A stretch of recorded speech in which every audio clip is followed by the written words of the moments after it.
think the tongue-in-cheekness of it, the satire of it, comes from this thing of pageants on the surface are supposed to be about being this like very traditional idea of femininity, but it is a competition. It is about winning. What it takes to actually do that requires a completely different set of characteristics. Welcome to Popcorn Moms, the podcast for parents who love their kids most but loved movies first. We're your co-hosts Netta and Stephanie, two movie lovers turned moms. Join us as we reconnect with the things that make us whole outside of parenthood, namely watching movies about unhinged pageant mothers. This week, we're talking about Drop Dead Gorgeous, a 1999 satirical mockumentary black comedy film directed by Michael Patrick Jann, starring Kirsten Dunst and Kirstie Alley.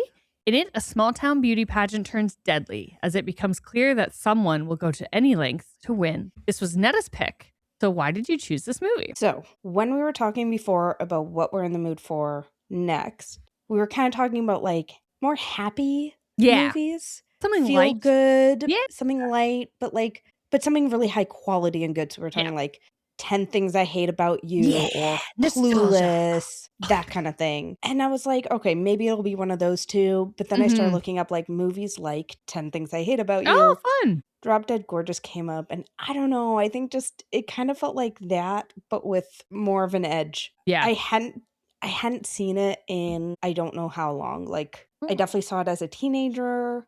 Or maybe more around the time it came out. So I would have been like 10-ish. But I thought I remembered a lot of it pretty vividly. It kind of stayed with me. I just thought, all right, I think this is the one. Yes, it was the one. It was a very, very fun pick. So just a sidebar, my history with this movie is that I watched it a lot when I was younger. I can't remember the last time I watched it, but this movie, there's another one that came out around the same time. They're notoriously can't find them anywhere. Like they do not it's like someone was like, we're going to pretend this doesn't exist. And they are stripped in Canada from like any platform. Seriously? Yeah. So was this hard to find? Oh, fuck yeah. Drop Dead Gorgeous? Really? Yeah. I almost had to message you to be like, yo, we can't watch this movie. But I did watch it. Like if you like this movie, you can't even buy it on like iTunes. I looked on Amazon.ca. Like, can I order this? Yeah. For $50. Like eBay, $50, $60, really? $70. Yeah, because it's like it cannot be found in Canada. It has been so it is on YouTube in its entirety for free in the US. America number one. I know, I figured that's why Sean's like, why do you guys keep picking all these movies that just aren't available here? There's this movie and another movie called Strike, which also changed its name that I also love. That also is like non-existence. Wow. Crazy. So I know. Crazy. So it is a rare gem of a film in Canada. So there you go. Wow. I know.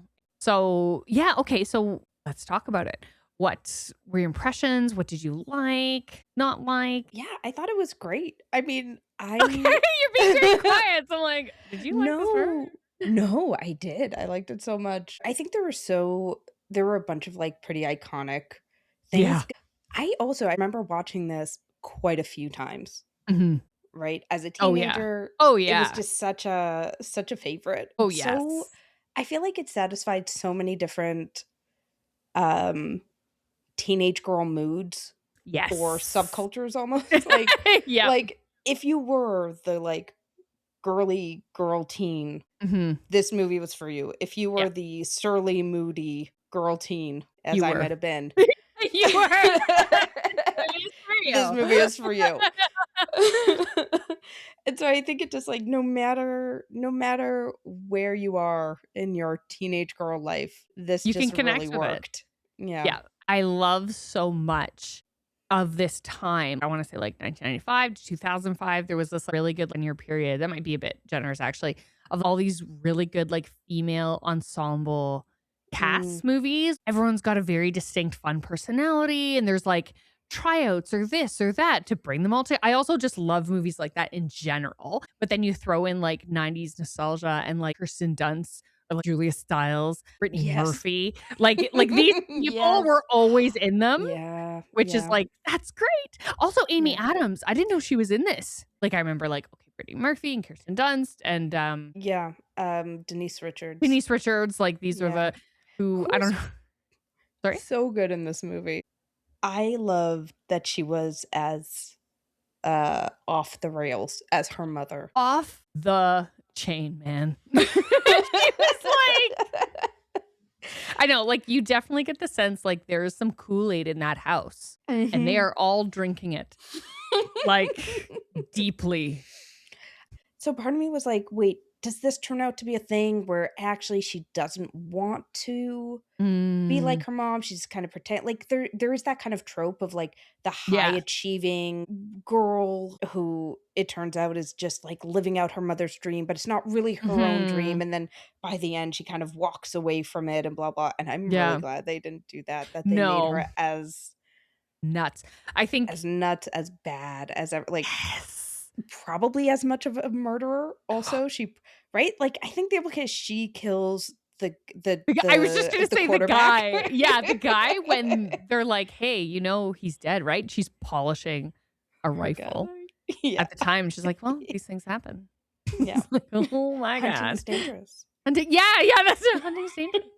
I know I was gonna say that I think there's a couple ways in which this movie does a fun job of going not in the direction you'd think. This like mockumentary style movies tend to be a bit left of center in and of themselves. And I think this one leans into that well. So one of the things I also love about this movie is that like the whole time it's like, well, Becky's mom and Becky are like gaming things so that she'll win. So nothing anybody does matters. And then there's like these moments where you feel like Kirsten Dunst and the other girls will overcome this. And then they don't. And she wins. And like, and I just enjoy that, like, that also isn't the point of this movie where like, if you just keep trying, you can overcome the like, the fixing that happens. And this is like, no, she still wins. But then there's this really fun way of how they continue the story.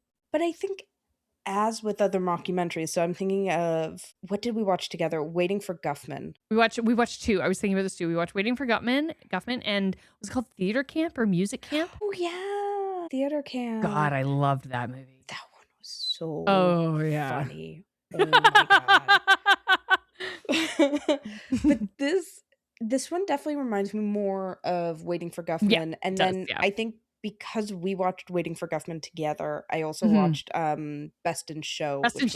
Similar thing. And it is a similar kind of a setup, right? Where it's like this very kind of like small world with these very kind of like big personalities. And you have an underdog and you have the kind of front runner and you have all this kind of stuff.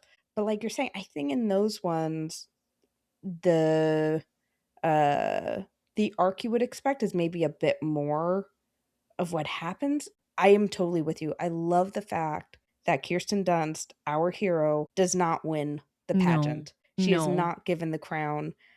You know, like it's totally rigged against her. Though I will say, there is kind of this giant plot hole of like, why do they need to kill these other contestants if they just kind of rig it anyway? I know. It's a bit redundant to do both. You know what's really funny? I like never considered that. Never thought about it. And also like it seems with like ease that they go around killing all these people. Why not just kill Kirsten Dunst? Whatever, Netta. Don't criticize it. Because this movie is just so good. But I'm like, there's just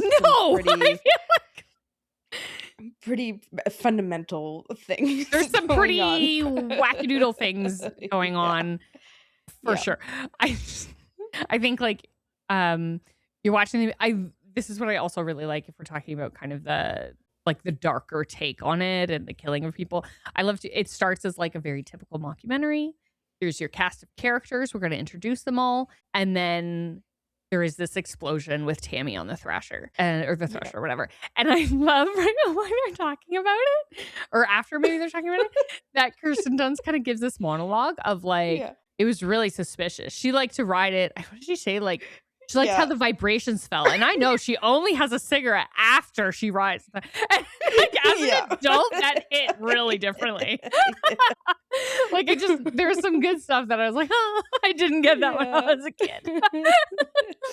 That's really fun. But yeah, even like the twist of her working in a funeral home, not the twist, but like just like the flavor, like she's working, like there's dead bodies lying around and there's like the dark kind of undertones of everything make it more fun, I guess. Like very, I don't know.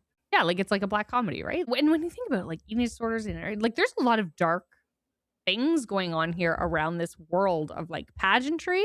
And I just really like how they like tongue in cheek made fun of a lot of those things to really highlight how like toxic and dark and this world is like not a healthy world. Yeah.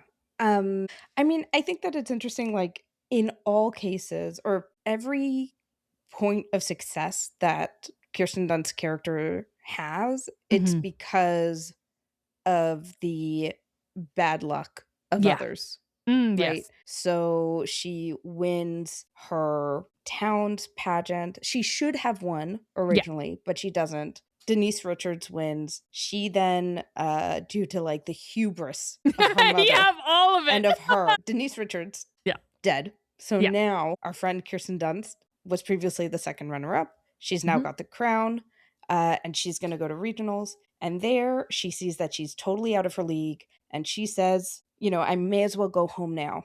But no, she may not as well go home now because you never know what's going to happen. You never know. You never know. You keep in that competition. You stay in there because you don't know that everybody else is going to get food poisoning. And you're going to rise. You're just going to like step up over all those pukey bodies. Because of brilliant advice, side note, from her mother.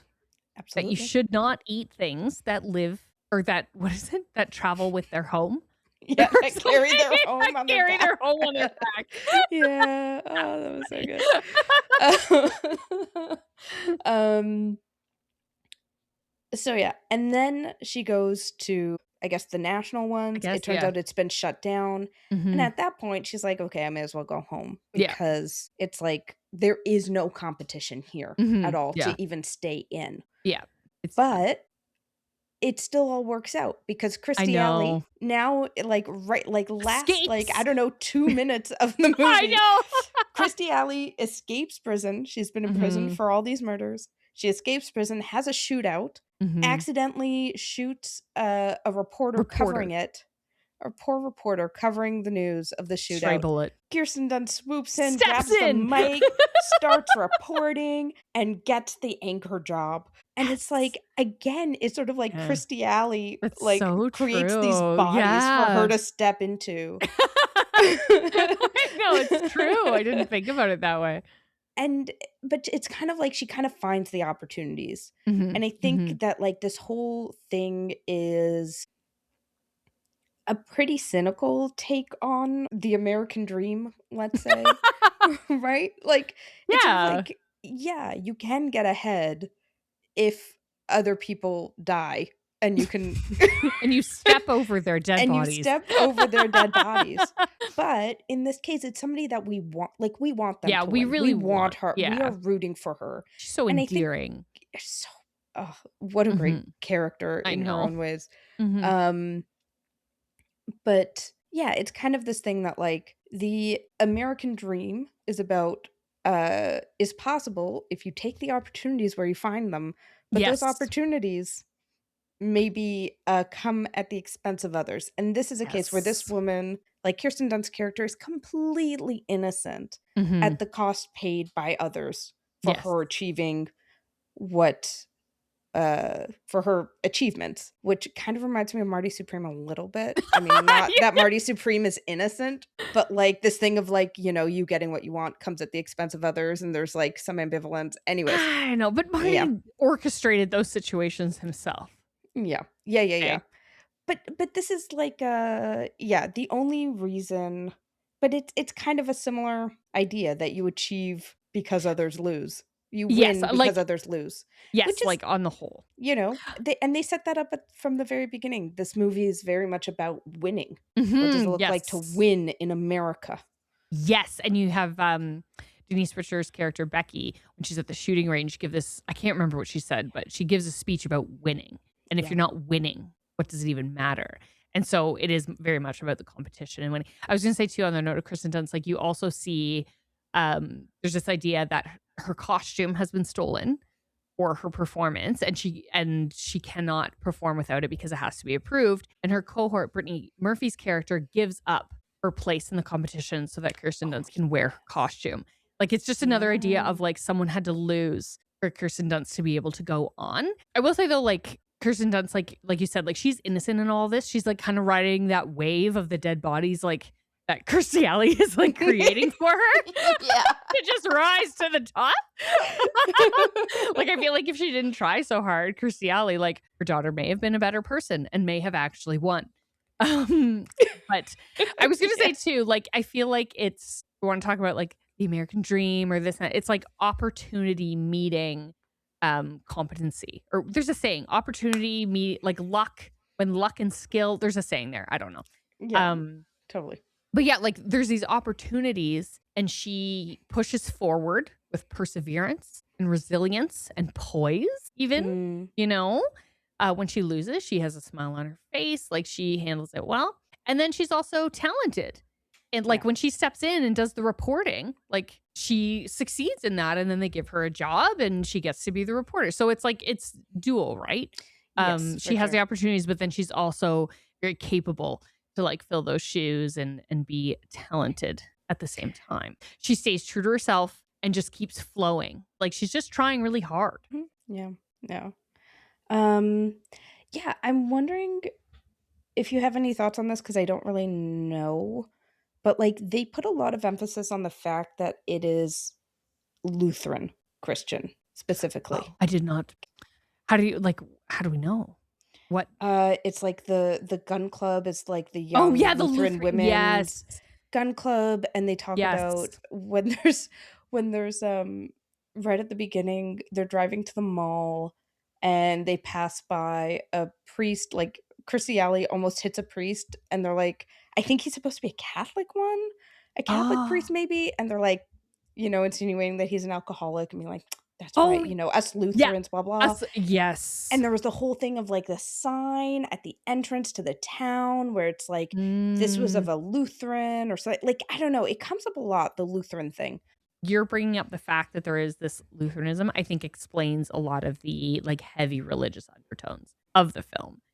And I think we see that in Denise Richards' talent performance where she dances with Jesus on a cross. Wow. Which was a choice. Okay. Let's talk about Denise Richards' performance at the pageant, in which she sings very badly and then does so badly. and then does a dance number with Jesus on a cross. Oh my God. Which I think was to hold him up. Yeah. Yes. To be fair, it was practical. Oh my God, sorry. Yeah. Why was she wearing a poodle skirt? Anyway, sorry, continue. Nobody knows. Because she's an all-American girl from the 50s, you know? She is. Yeah, but I think that might have been one of the like less cynical moments of the movie, which is to say that like where like when you actually have to do things, when you actually have to like show your talents, you can't hide. No, you know, like actually merit means something. Do you think, I have a couple things to say. Do you think the talent competition section of pageants is the great equalizer, as you actually have to have talent to do well, is a question. Also, let's define talent here. Like, I was going to say, Kirsten Dunst is obviously talented. Like, she does this tap, and it's clearly far and away better than anything else that anybody's doing. So, like, doesn't the girl who loves the dogs, doesn't she just do different impressions of dogs? Yeah. Right? Yeah. I love it. I know. Oh, and Amy Adams' character does the So funny. cheer, Yeah. which she was very good at. She was a Yeah. very talented cheerleader. But I was gonna Mhm. say, like, we're saying that Denise Richards has no talents. She's a great shot. She's a great shot. She is Yes. the newly She should promoted have. president of the shooting club because of Tammy's demise, and she shoots that guy square in the head. And Mhm. so, but it's like that doesn't align with typical like pageantry talent. You know what I mean? Say So more. I don't know where I'm going. I'm just saying, like, this idea of beauty pageants, and what can be showcased in the talent show is pretty. I don't want to say I can't think of the word, but it's pretty narrow. Like it's performative in a way. Like we have a singing moment, a dancing moment, tap, etc., magic, comedy, like stand up. Like what else? Stuff that can be done on a Yeah, stage. stuff that Yeah. can be done on a stage. And not everyone has those talents. One could argue Denise Richards is smart, incredibly ambitious, driven, a great shot. A You know what I great mean? shot. A great shot. Like she has her own talents that just incompatible with. Although she could have, I guess, maybe taken a gun and shot at some bullseyes or something, but not as dainty as singing. Well, this is a great point because I feel like part of what's happening with these pageants is it's about performing Mm-hmm. a certain kind of femininity, right? Yes. This kind of Mhm. ideal way of being an American young lady, Yes. which it's true what you're saying. Like, in some ways, Denise Richards is misplaced. Like, we're talking about how everybody is a bit of a, um, not an outcast. What was the word? Like, Misfit. everybody's a bit of a misfit, Mm. but in some ways, she is too. Like, she actually does not fit at In all that town. Yeah. In in that that town. town. Well, she Mhm. doesn't fit the ideal of what a lady is supposed to be. She's not docile. She's not um dainty. She's not like she's a good shot. She's Mhm. murderous. She's full of like you're saying ambition and drive. Sh and she But I think can put on a performance of, she can put on the face and she can put on a smile and she can pretend, but like just barely. I mean, it's very easy to see through what she's putting on. So it's interesting because it's like yes, this pageantry is kind of the place that she goes to excel, but it's Mhm. actually plays to none of her strengths. I think she can play the role of like the dainty girl housewife. Not well, because like she's still, but I was gonna say though, like she reminds me of a southern wife. I don't know what I'm trying to say. Like they're supposed to be like strong and a good shot and all these things Mm, and can still whip up the best apple pie you've ever had.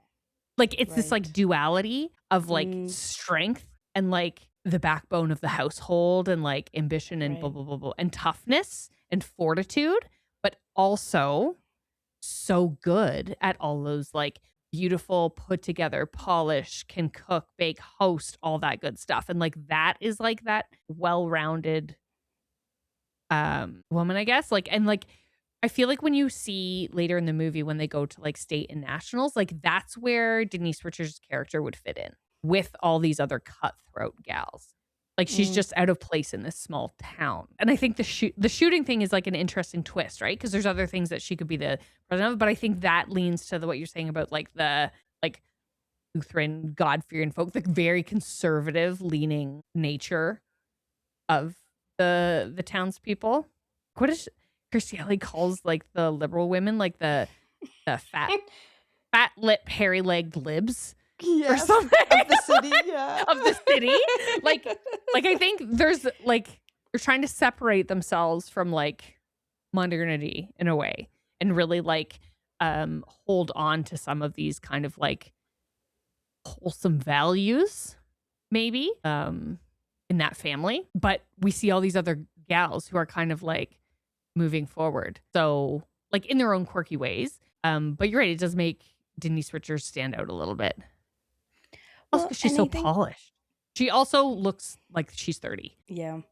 I mean, I think the tongue in cheekness of it, the satire of it comes from this thing of pageants on the surface are supposed to be Mhm. about being this, like, Elegant, very graceful. traditional, Mhm. graceful, like, very traditional idea of femininity Mhm. that's, like, let's say passive, and Mhm. I don't know. But in order to actually compete, but it is a competition, it is about winning. What it takes to actually do that Mhm. requires a completely different set of characteristics. Like, Mhm. the person in the movie that you see actually embody a lot of these old-fashioned values and, like, character traits is probably Kirsten Dunst, Yes, I was just right? yeah. Mhm. But she doesn't have the class Yeah. background Yeah. to kind of signal that this is the kind of girl she is. And Mhm. um so what you get is this type of femininity is really has more to do with class than it has to Mm. do with um character, or it has to do with like the actual role you play in the community or in the household, Mhm. in a sense. um yeah, I don't know, it's yeah, Yeah, I it's think that's inter kind of where the satire comes in. yeah, I think very true, and I'm thinking about there's one scene that I love of Denise Richards, and I feel like as we're talking about that character, it really comes to the forefront of, like, what I'm trying to say. Um, when we're first introduced to her, they clip to her at the shooting range, and she's talking about, like, the handheld that she got when she was, like, 13 or something, and she's shooting, and she clearly knows what she is doing. She has a stance, she's got this, but she's wearing this, like, really cute flower dress, and her nails are painted in this really fun, girly turquoise, and not a hair is out of place. And to me, Mhm. this is that picture of, like, that strong American conservative woman, I guess. Mm, yeah, yeah, And, like, she's that's what she's representing in the competition. And class, like, and bringing that class and that, kind of, like, elevation to the mhm. situation. Yeah. Yeah, I think Denise Richards does it so well. Actually, like, I think she's perfect for Oh, this she's role. so good. Yeah. Um, I was gonna say, do you think it's because she's, like, naturally so gorgeous? Yeah. Or, like, a Well, lot of the women in this movie are very beautiful. oh, But there's yeah. something about her, it's like a maturity, which is why I'm like, was she older than them or something at the time of filming? Like, there's something that just really sets her apart, I guess. I don't know. Yeah. Yeah, I think that I don't know. It's like she's gorgeous, but she does have that edge to Yeah, like her. she does have like a mean girl edge, should we call it? Yeah, yeah, like, she smiles, and it's And it's like, um, what is going on like like behind those her eyes? exactly. It's like there's knives behind that smile. Yeah, like it's a little like, it's a little Yeah. deadly. Cool. Um, okay, yeah. Oh, but I was gonna say, I love this movie. It's very cute, but I think like a lot of my love of it now comes from the nostalgia of it, watching it younger. And Mhm. like I wonder watching it for the first time now if it would hit the same way. Like I was thinking about was it Theater Camp, the other mockumentary movie, and I just feel like it's like stronger as like a mockumentary movie maybe because maybe it's just more of today and more like where I am at today. I still love it, but it's interesting. Like a lot of the movies that are like, oh, I love that or this, or I have such fond memories of it. Like how much of that is like, oh, because it's a great movie or because of nostalgia. Yeah, I mean, okay. I I think that this is a very good movie, but I wonder if it would make as much sense without having been there at the time. Like, if you Oh yeah, didn't yeah. watch it back in the day, and it's not just because, like, actually it's not as strong of a movie, but because we're nostalgic for it, that makes it stronger. But it just, Hmm. like, there's something about it that made sense at the time, like, it Yeah, kind of fit. If we were just watching it now for the first time, I think maybe it would come off as sillier rather than yeah. dark. Yes. Like I think like silly, like cheesy versus like fun and dark. I think like yeah, to your point about like it makes sense at the time. Like this is pre kind of social media and technology and all of that. So that like really comes in, right? Like they're watching the advertisement video for the thing on a roll in TV. I think too, it's one of those things like who you identify with. Like when we watched it when we were younger, we are probably identifying, and that's who it's for. We're identifying with the like teen cast of characters. And I feel like now as an adult, it's like you can identify with them, but it's kind of like, oh, I remember. Like it's nostalgic. Like, and we're not old enough to be identifying with the adults that are in this movie of teens, like the moms of teens. And so like I think when we watched Are You There, God? It's Me, Margaret, I loved it so much because yeah, I could the way it was told, I could identify with both. I could remember what like being a kid was like and going through these experiences, but then I could also appreciate it from the mother's perspective and how she was navigating things now as a mother. Whereas I think movies like this, it's like I watched it at a very specific time when I was also like 14, 15, and now I like don't know. It's like I'm watching it through different glasses. Like I'm watching it to be like, oh, I appreciated this time in my life versus identifying with the characters. But also versus a teenager now, like what would a 13-year-old watching it today think Ooh. of it? Like how much of it is, yes, because we watched it when we were 14, but also how much of it is that we watched it at the time that it came out and Yeah, it kind of a was like lot made sense in the then. culture. It was Yeah. like within the culture that it was part of, if that makes sense. Yes, I Anyways. think now it would be like I feel like if like teens now like 12, 35, they'd be watching it and be like, this is archaic. Mhm. Like I feel like they would see it as being very old. I wonder if they would like it. I don't know what 13-year-olds today What's like. not to like? Yeah. Oh, it Like would be retro. The 90s is back in. But I think also like it takes the teenager seriously in a way. Yeah. Um I don't And there know. still I feel are all like, those different types. and I think it takes teenagers seriously in the sense that like it is a satire. It may not be the most sophisticated, like this kind of like, critique of the American dream and like, the spoiled rich girl and the Mhm. deserving working class girl. Like those aren't Mhm. like the most sophisticated, you know, uh ideas, but like it's still a dark comedy satire Yeah. for 13-year-olds.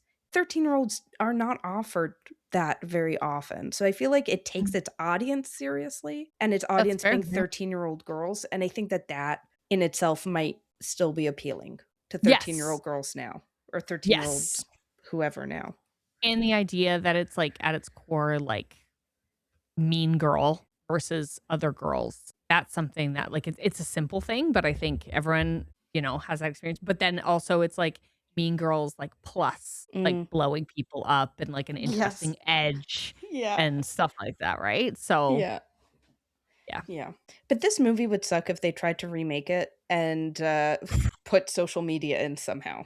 I It feel wouldn't like work. no. I don't think it would work. I don't know how, but I just don't think it would. No, Because it there's would just something, be so why? lame. I was gonna say, I think because there's something like very charming about the insular nature of this town. Yeah. And like if you start throwing in social media, it loses that like charm that these are like some like small town folk doing their thing. Like Brittany Murphy's great. Like, well, her great kind of monologue around like, well, if you grow up here and you're not a soda fry, this is what you do. When you enter kind of like the age of like social media and the internet and stuff, like that no longer becomes a thing that you have to do And as I think something to also, do. yeah. And I think it kind of like it's not self-conscious in a way that like I think is very difficult when social media is a big part of your life, Mm. right? Especially as a teenager. I don't know. Yeah. Anyways, okay. Cool.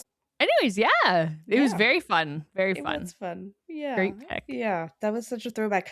It's so sad that it's so unavailable. So unavailable. And the shitty part about that is like people will see that we've watched this and maybe also then be like, oh, I'd love to watch that again. And then they won't be able to. Okay. And so what's next? What is next? Is it mine? Yeah. It's your pick. What do you feel like watching? I don't know.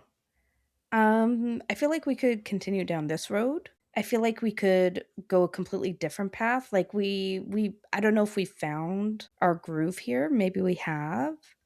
What are you feeling like? No, I think we talked about like there's certain um actors or actresses or artists or directors, whatever, that sometimes when I watch their stuff, I'm like, ooh, I just want to watch another one.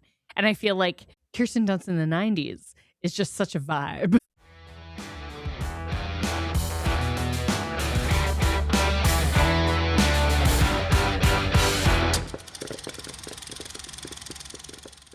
Thanks for joining us here at Popcorn Moms. If you like what you heard, we'd really appreciate your support. Subscribe to the show, rate and review us, and most importantly, share it with someone you know. Thanks for listening.